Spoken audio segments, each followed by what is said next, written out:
the conduit for our locals community head over there. We do have some calls holding, Dr. Rechtenwald. If you have anything to add right now, we can. Otherwise, we can just get right to the phone lines. Go right to the lines. Stephen has been on hold here for quite some time. And Stephen, I'm not really understanding what the call taker took as notes here and what's been translated on my screen. But you're talking about the Department of Defense Directive 5240.01, I believe, and how that relates to the National Defense Authorization Act. Is that right? Yes. Okay, what's your question? Is that the question? How does it relate? Yes, because the directive, when I looked at it, it says that the authorities, military, basically can use lethal force. Does that tie into what's going on with the directive, or not the directive, the NDAA? So this particular section that you're talking about gives the military the authorization to use lethal force against who? Americans. Yeah, I mean, I've been talking a lot about that. Dr. Rechtenwald? Yeah, I mean, it's not an outrageous concern, frankly, to think that perhaps since the IDF in effect will be the U.S. military, who's to say that the IDF won't be used against American citizens? Frankly, I think it's not out of the realm of possibility. It sounds outrageous, but look at all the outrage we've seen so far. There's nothing that seems that you can put past these people. But speaking of which, they want to give IDF soldiers who happen to be Americans, they want to give them veterans benefits as well. So, I mean, look at this. They just want to absolutely fuse these two entities. Speaking directly toward the question about lethality against American citizens, I've reported on this recently, and I just kind of briefly discussed this, so I think it's worth kind of dissecting. But when you hear somebody like this little rat-faced weasel midget Mike Johnson talking about fighting communists, using the American military on U.S. soil to fight communists here in our country, who are the communists? Is he talking, Dr. Rechtenwald, in your opinion, about the Bolsheviks, about the Marxists that are actually waging war on us? Is he talking about those enemies, or is he talking about me because I oppose things like the National Defense Authorization Act or the rollout of Project Esther? He's talking about any anti-Zionist, anti-Jewish supremacist force or people. He's talking about... That's kind of projection then. I mean, that's like inverse, because anti-Zionism would be anti-communism, given that these people are the inventors of communism.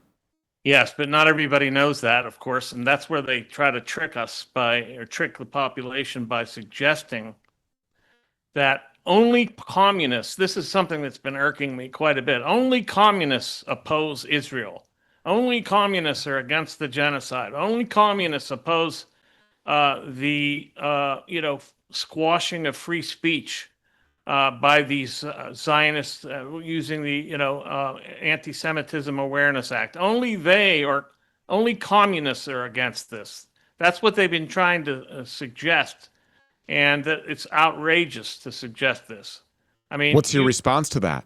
My response is I oppose it. I oppose Israel on a property rights basis. Frankly, they are thieves of property, and they violate the non-aggression principle on a regular basis. They initiate aggression against their neighbors. They kill them, and that's a property rights violation. And they steal their property. I oppose that from a property rights perspective, not from some communist perspective. Another question. That was a good question. And I don't know actually what was it was the DOD Directive 5240.01. Yeah. Are you familiar with that specific language, Dr. Rechtenwald? Yeah, I've seen the language, but I hadn't thought about the connection to the NDAA, frankly. But it's a good question. Do they go together? Are they inextricably linked in some way?